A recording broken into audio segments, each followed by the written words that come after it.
작년에 개봉됐던 우리나라의 영화들 가운데 흥행순위를 보게 되었습니다.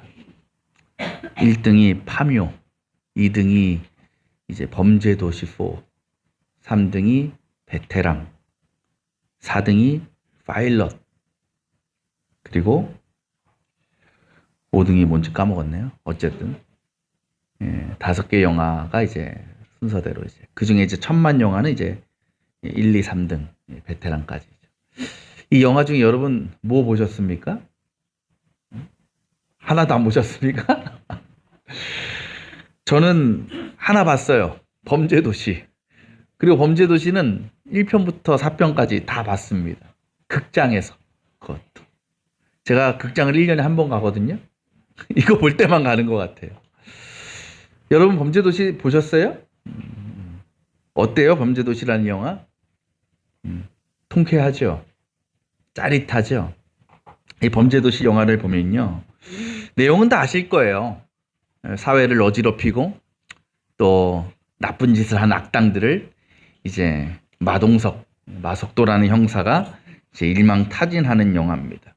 근데 이게 1편부터 4편까지 다 보신 분들은 아시겠지만 이 영화가요. 모든 편에서 시작이 거의 똑같아요. 곧 오프닝의 설정이 비슷하다라는 거예요. 그게 뭐냐면 어떤 범죄 현장으로부터 시작해요. 뭐 중국인들이 조선족들의 싸움도 있고 정신병자가 막 구멍가게 들어가가지고 인지극도 하고 막 이런 범죄 현장이라는 거죠. 막 난리가 납니다. 근데 그러다가 갑자기 이제 등치가 이따만한 사람의 뒷모습이 비치는 거죠, 화면에. 그러면서 웅장한 음악이 이제 깔립니다. 빰빰빰빰빰 이러면 끌려요. 그게 누구예요? 마동석이죠. 예, 영웅의 등장이 시작된 거. 모든 영화가 그 1편부터 4편까지 비슷해요. 그렇게 이 마석도 형사가 등장하는 그 뒷모습을 딱 마주하는 순간 관객으로서는 얼마나 짜릿한지 모릅니다. 속으로 다 생각하죠. 쟤는 이제 죽었구나. 그리고 이제 기대대로 소망대로 그들을 한 번에 제압해 버립니다. 통쾌해하고 열광해합니다, 사람들이. 여러분, 왜 사람들은 그 주인공의 등장과 또 영화의 그 내용을 좋아하고 또 통쾌해하는 것일까요? 그리고 왜 그러한 영화들이 이 세상에서 많은 인기를 얻는 것일까요? 아마도 이와 같은 영웅 신화 같은 이야기가 우리가 살아가는 이 시대 가운데에서도 일어나기를 기대하고 있기 때문이 아니겠습니까? 그래요, 우리는요, 이렇게 악한 자들을 무너뜨리는 이 땅에 다시 평화를 이루어줄 영웅, 누군가를, 구원자를 기다리며 살아갑니다. 우리에게 그분은 누굽니까? 예수 그리스도시죠. 곧 우리는 예수님이 구세주로 오셔서 이 세상을 심판하시고 또 변화시키시고 이 땅에 하나님 나라를 이루어 가기를 소망하고 있다라는 거죠. 그리고 우리 안에 기대하는 것은 무엇이냐? 그 일이 어떻게 이루어지길 바라느냐? 마치 히어로 영화의 주인공처럼 마동석처럼 자신의 힘과 능력을 가지고 모든 악함과 죄들을 물리치시는 것. 그와 동시에 믿음을 잘 지키고 선하게 사는 사람들은 많은 복을 누리고 은혜를 누리며 사는 것을 우리는 기대합니다. 근데 여러분, 솔직히 현실은 어떻습니까? 그러한 일들이 여러분의 삶 가운데, 이 세상 가운데 일어나고 있는 것 같습니까? 그렇지 않은 모습이 더 많지 않습니까? 오히려 세상은 점점 더 타락해져 가고 악한 자들이 더 많은 것을 누리고 떵떵거리며 사는 모습을 보게 됩니다. 그러면서도 보면 선하게 사는 사람, 정직하게 사는 사람은 또 하나님 잘 믿고 섬기는 사람은 늘 고난과 환난이 끊이지 않는 것 같습니다. 하나님을 믿고 순종해도 우리의 현실은 여전히 그대로라는 거죠. 그런 상황 속에서 우리는 이런 마음이 들기도 합니다. 하나님이 정말 우리의 구세주가 되시는가? 주님은 정말 살아계시는가? 의심이 생기는 거죠. 교회력으로 보면 성탄절기가 끝난 후부터 사순절 전까지를 주현절 기간으로 부릅니다. 주현절. 이 주현절이라는 말은 영어로 보면 에피파니라고 하는데 이것은 그대로 출현이라는 뜻입니다. 근데 주현절이라는 한자어를 그대로 풀이하면 뭐겠어요? 주님이 나타나신 절기라는 거죠. 구체적으로 보면 예수님께서 하나님의 아들로서 구세주로서 이 땅에서의 공생애가 시작되는, 본격적으로 공생애가 시작되는 절기를 주현절이라고 하는 것입니다. 오늘 우리가 읽은 말씀이 그 순간을 다루고 있어요. 예수님이 공생애를 시작하는 순간을. 여러분, 예수님께서 무엇을 통해서 자신의 사역이 시작됐음을 알려주십니까? 세례 요한에게 세례를 받으시는 것이죠. 아시다시피요, 세례 요한은 광야에서 예수님, 메시아가 오심을 세상에 선포한 사람입니다. 그리고 자신을 찾아오는 사람들에게 요단강에서 세례를 베풀어 주었습니다. 그렇게 수많은 사람들이 세례를 받았어요. 그 가운데 가장 마지막에 세례를 받은 사람이 누굴까요? 예수님이었죠. 오늘 말씀에도 나오지만 모두 세례를 받은 후에 예수님이 세례를 받으셨다라는 겁니다. 그리고 아마도요, 예수님께서 세례를 받으시는 그 장면을 이미 세례 요한의 세례를 받았던 그 수많은 사람들이 다 보고 있었을 겁니다. 근데 여러분, 그렇게 생각하면요, 지금 이 상황은 굉장히 위험합니다. 왜? 지금이 어떤 상황이라고요? 예수님께서 구세주로서 메시아로서의 처음으로 자신의 존재를 세상에 드러내시는 때이기 때문이죠. 예수님 당시의 유대인들은요, 구약에서 여러 차례 예언된 그 메시아를 날마다 기대하고 소망했습니다. 기다렸습니다. 그러면서 어떻게 기다리느냐? 메시아가 이 땅에 오시면 이러한 모습으로 오시겠지라는 기대를 가지고 있었어요. 그것이 뭘까요? 마치 마동석 형사가 등장하는 것처럼 많은 군대를 이끌고 늠름한 장군 같은 모습으로, 아니면 밝고 환한 광채를 내뿜으시면서 마치 천사의 모습처럼 오시는 것을 사람들은 기대했을 겁니다. 왜? 메시아니까요. 하나님의 아들이니까요. 신비하고 웅장하고 영광스러운 메시아의 모습을 사람들은 기다리고 있었다라는 거죠. 그런데 지금 예수님에게서는 그러한 모습이 전혀 보이지 않습니다. 오히려 하나님의 아들이시라는 분이 사람인 세례 요한 앞에 무릎을 꿇고 머리를 숙이며 세례를 받고 계십니다. 그것이 보통 세례예요? 성경은 그 세례가 뭐라고 기록하고 있습니까? 회개의 세례다. 회개의 세례. 여러분, 그러면요, 예수님은 다른 거 다 해도 이건 하지 않으셨어야 돼요. 회개의 세례만큼은 받으시면 안 되는 거예요. 왜? 만약 그 모습을 사람들이 본다면 예수님을 구세주로 사람들이 인정하겠습니까? 받아들이겠습니까? 아니잖아요. 근데 여러분, 성경 어디에도 봐도요, 이 전까지 예수님의 탄생과 지금에 이르기까지 메시아로서 하나님의 아들로서의 모습은 전혀 발견되지 않습니다. 예수님은 어디서 태어나셨어요? 어디 왕궁? 5성급 호텔? 내노라 하는 산부인과? 아니죠. 마굿간, 그것도 말 먹이나 담아놓는 말구유에 누이신 분이 예수님이에요. 물론 그것이 하나님의 뜻이었죠. 그리고 또 여러분, 생각해보면 아무리 구세주로 오셨다고 해도 갓난아기가 뭘 하겠어요. 그죠? 그러니까 예수님의 사역에 있어서 어디서 태어나셨는지는 크게 영향을 끼치지는 못할 것 같아요. 근데 여러분, 그 이유는 어때요? 예수님의 공생애를 언제 시작하셨다고 우리는 보통 알고 있습니까? 30살에 시작하셨다고 알고 있죠. 근데 예수님의 태어남과 30살 사이에는요, 예수님의 어떤 생애에 대한 기록이 딱 하나 있어요. 그것도 누가복음에서만 기록되어 있습니다. 그게 뭐냐면, 여러분 다 아실 거예요. 어느 날 예수님이 사라졌어요. 예수님이 12살 때 됐을 때. 마리아와 요셉이 막 예수님을 찾아다닙니다. 어디서 찾아요? 회당에서. 뭐 하고 있어요, 예수님이? 랍비들하고 토론을 하고 있는 거예요. 그 어린 예수가 율법교사라고 하는 위대한 선생님이라고 하는 랍비들하고 막 대화를 하고 있는 거예요. 성경을 보면 그 예수님의 말씀의 지혜에 다 놀랍다고 기록되어 있습니다. 그게 유일하게 기록되어 있는 거거든요. 근데 여러분, 그게 예수님의 메시아 되심을 증명하는 것일까요? 살다 보면 우리도요, 좀 특별한 아이들 볼 때 있잖아요.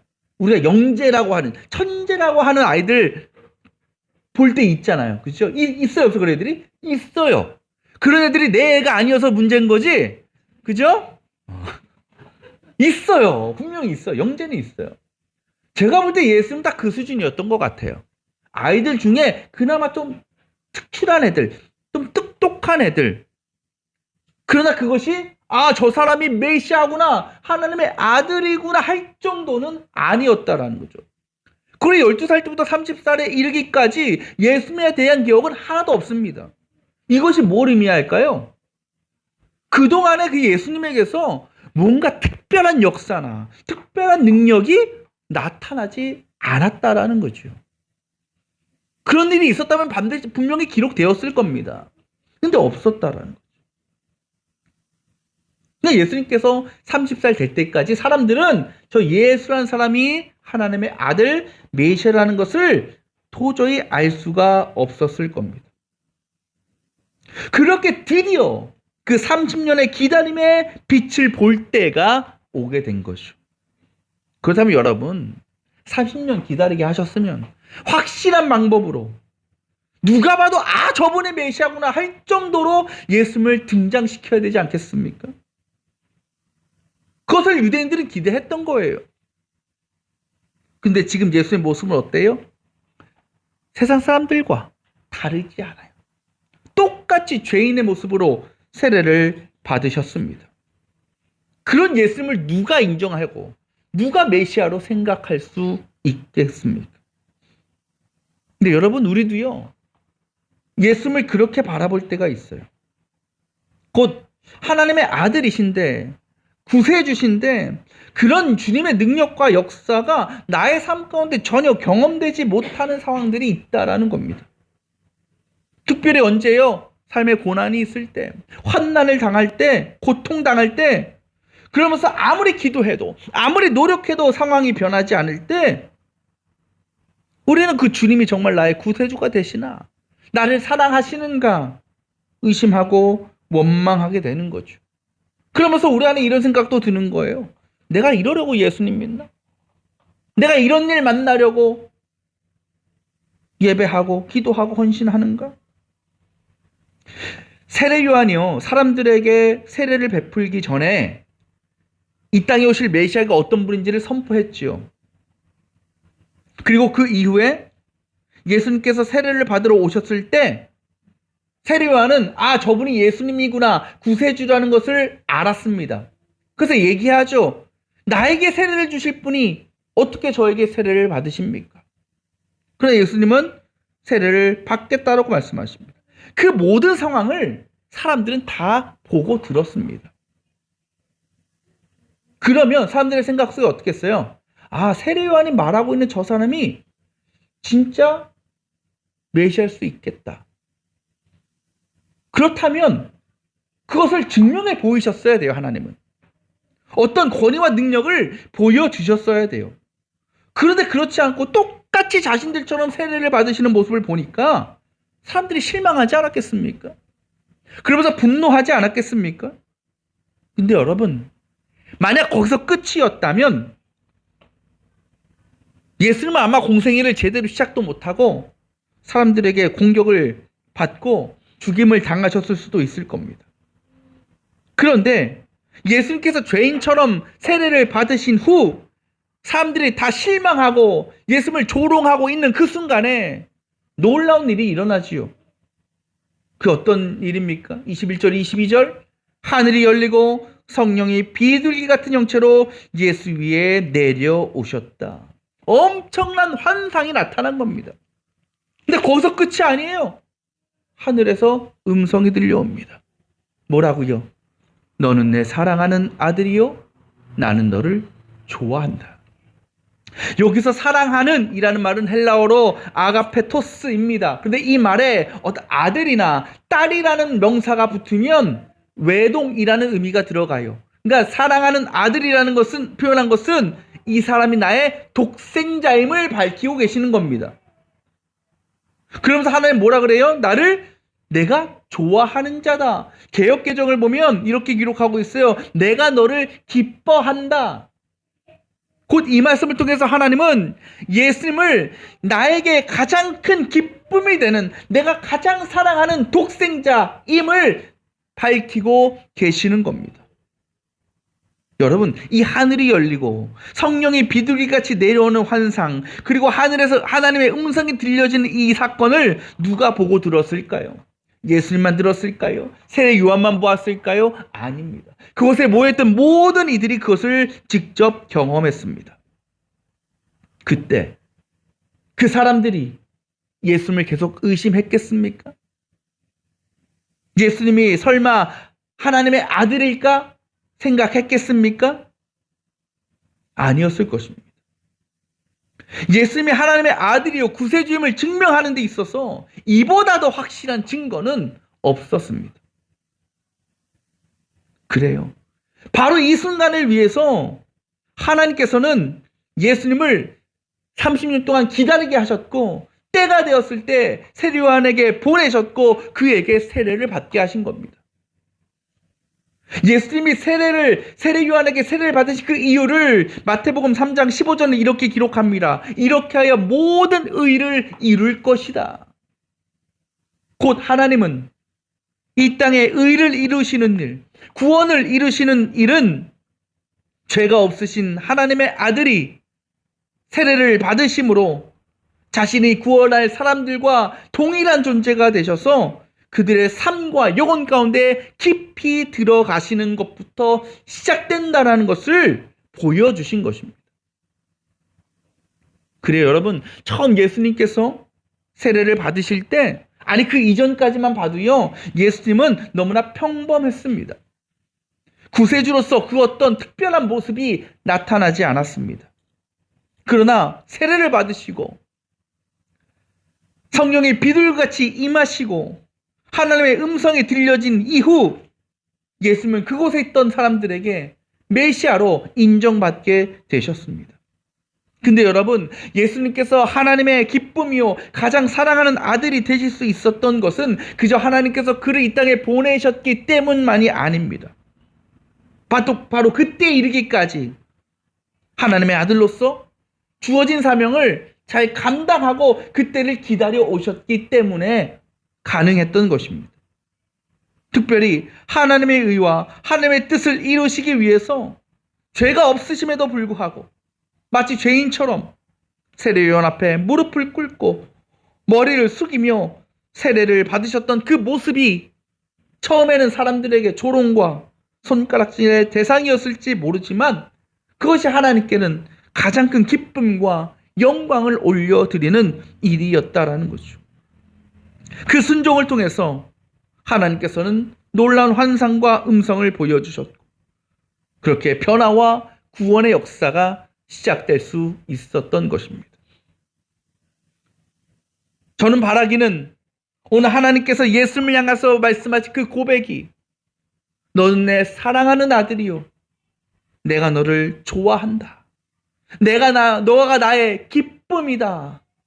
라는 말씀을 저와 여러분들이 모두 들을 수 있게 되기를 원합니다.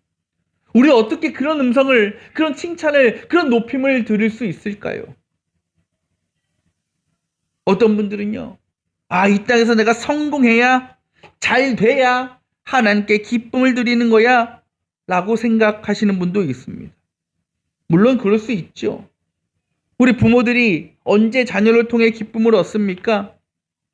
공부 열심히 해서 좋은 성적 얻으면, 원하는 직장 들어가면, 하는 일에서 좋은 성과를 얻으면 그것이 부모로서 참 기쁨이고 보람된 일입니다. 근데 여러분, 세상 일이 우리 뜻대로 됩니까? 내 자녀가 내 마음대로 됩니까? 그렇지 않잖아요. 오히려 정반대의 상황을 우리가 마주할 때도 있습니다. 그러면 여러분, 그것은 무조건 부모에게 근심과 슬픔과 걱정과 분노를 가져다 주는 일이 되는 겁니까? 물론 만약 그것이 아무 노력도 안 하고 그저 놀고 먹느라 그렇게 된 거라면 화날만 하지요. 혼날만 합니다. 그러나 어쨌든 그 일을 이루기 위해서 열심히 애쓰고 수고한 것을 안다면 또 더 나아가서 그런 상황 속에서도 포기하지 않고 좌절하지 않고 그러면서 자신에게 맡겨진 일들을 끝까지 감당하려는 모습을 보면 그것만큼 부모에게 자랑과 기쁨이 되는 일이 어디 있겠습니까? 곧 무언가 대단한 성과가 나타나지 않아도 포기하지 않겠다고, 내가 한 번 더 해보겠다고 그렇게 결단하며 나아가는 그 모습이 부모에게도 또 하나님 보실 때도 더욱 아름답고 복된 모습인 것입니다. 우리의 믿음도 마찬가지입니다. 우리가 세상에서 성공하는 일, 원하는 것을 이루는 일이 하나님께 무조건 기쁨이 되는 것이 아닙니다. 솔직히 우리가 왜 그렇게 성공하려고 합니까? 왜 그렇게 내가 원하는 것을 누리려고 합니까? 정말 하나님을 위해서입니까? 하나님께 영광 돌리기 위해서입니까? 아니잖아요. 내 욕심 때문에, 내 욕망 때문에, 내 유익을 채우고자 하는 마음이 더 크잖아요. 그거는 오히려 그렇게 누리게 되는 것은 오히려 하나님을 떠나게 만드는 우리에게 심판의 지름길이 될 수 있다는 것을 우리는 알아야 됩니다. 그러나 혹 삶 가운데 고난이 있어도 환난이 끊이지 않아도 포기하지 않고 끝까지 하나님의 뜻과 은혜를 구하며 그 말씀을 지키고 따르기 위해 노력하고 발버둥 치는 자를 우리 하나님은 가장 기뻐하시고 사랑하신다는 것을 우리는 기억해야 됩니다. 여러분은 왜 예수를 믿습니까? 왜 하나님 앞에 나와서 예배하고 기도합니까? 세상적으로 성공하고 싶어서입니까? 다른 사람들의 인정과 높임을 받기 위해서입니까? 내 자녀가 잘 되고 앞으로 내 인생에도 탄탄대로가 펼쳐지길 기대해서입니까?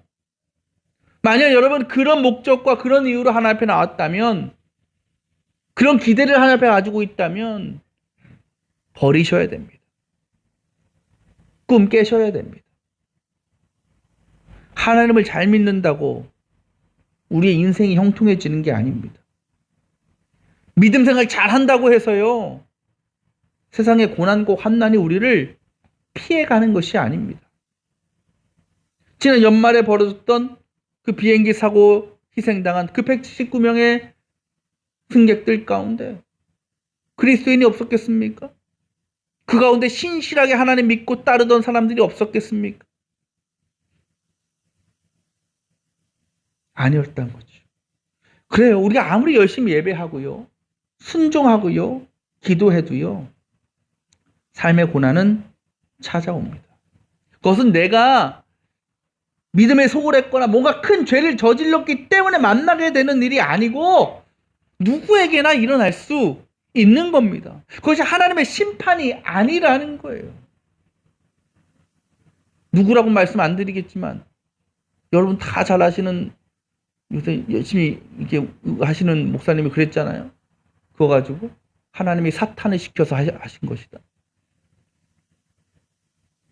그게 뭐야? 하나님이 심판하신 거라는 거죠. 그냥 물어보시고, 본인 자식이, 배우자가 그런 일을 당해도 그렇게 얘기할 수 있을까? 아니라는 거예요. 그런 일은요, 누구에게나 일어날 수 있어요. 저나 여러분의 가족들도 얼마든지 만날 수 있는 상황이에요. 그러니까 우리가 그런 상황 속에서 하나님이 히어로처럼 나타나서 비행기 사고 앞에서 비행기를 막 밀어줘가지고 멈추게 하신 그런 일이 아니고, 그런 일은 다 만나요. 그러면 우리가 그것을 먼저 인정한다면 우리가 해야 될 일은 뭘까요? 어떻게 하면 내가 그 일을 안 만날까? 어떻게 하면 그 고난을 내가 피할 수 있을까? 이게 아니고, 내가 그 상황을 마주하게 되었을 때 내가 어떻게 그것을 받아들여야 될까? 어떻게 내가 그 일에 반응해야 되는지를 우리는 고민하고 결정해야 되는 겁니다. 그 결단에 따라서 앞으로의 우리의 삶이 좌절과 절망의 시간으로 가는 것이냐? 아니면 은혜와 감사의 시간으로 되느냐? 결정되는 거죠. 사람은 누구나 고난을 당합니다. 수많은 문제와 어려움을 만납니다. 그러나 누군가에게 그 고난은 고난으로 끝납니다. 그러나 또 누군가에게는 그 고난이 하나님이 허락하시는 놀라운 영광과 소망으로 나아가게 하는 은혜의 통로가 될 수 있습니다. 우리의 믿음이, 우리의 순종이 우리의 현실을 바꾸지 못합니다. 주님은 우리를 고난을 피하게 하시고 환난을 벗어나게 하시는 분이 아니라 그 모든 상황과 현실을 우리가 감당케 하시는, 잘 이겨나가게 하시는 지혜와 능력을 허락하시는 분이십니다. 우리가 주님께 구해야 될 것은 바로 그것입니다. 여러분 어떻습니까? 인생의 수많은 고난과 시련 앞에서 결국 언젠가는 지나가고 다시 하나님의 평안과 기쁨에 회복될 그 날을 기대하며 소망하고 그렇게 순종의 길로 나아가고 있습니까?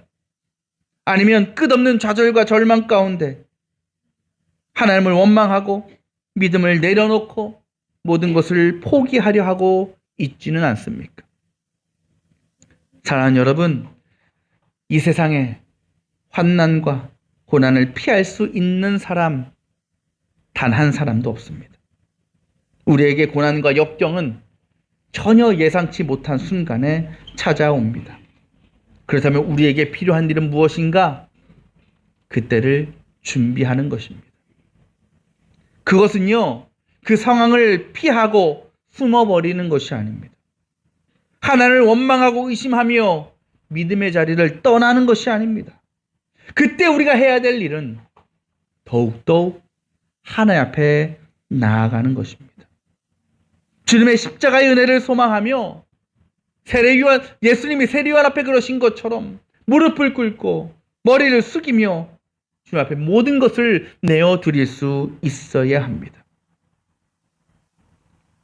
하나님께서 허락하신 그 구원의 소망을 끝까지 붙들고 순종하겠다고 결단할 수 있어야 합니다. 그런 우리 가운데 예수님 가운데 임하신 그 성령께서 우리에게도 임하셔서 그 고난의 시간을 잘 견디고 감당하게 해 주실 것입니다. 그러면 우리 안에, 우리의 심령 가운데 하나님께서 들려주시는 놀라운 은혜의 목소리가 들릴 것입니다. 너는 나의 사랑하는 자녀이다. 내가 너를 기뻐하고 사랑한다.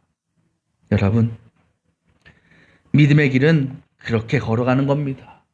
지치고 힘들어도, 속상하고 억울해도 그 모든 것을 덮고도 남을 만한 그 하나님의 나라와 그 영광을 바라보며 한 걸음 한 걸음 나아가는 것이 하나님의 거룩한 백성된 저와 여러분들이 살아내야 될 이 땅에서의 삶인 줄 믿습니다.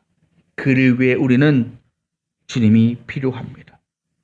그래서 우리는 더욱 주님 앞에 부르짖고 주님을 의지하고 붙들어야 합니다. 그런 우리 가운데 성령께서 그 모든 것을 능히 감당하고 이길 만한 힘과 지혜와 능력을 부어 주십니다. 그렇게 끝까지 믿음으로, 끝까지 순종의 길을 나아가며 하나님의 영광을 이 땅 가운데 드러내는, 그래서 날마다 하나님 앞에 큰 기쁨과 자랑이 될 수 있는 귀하고 사랑스러운 하나님의 자녀들이 다 될 수 있기를 주님의 이름으로 축원합니다.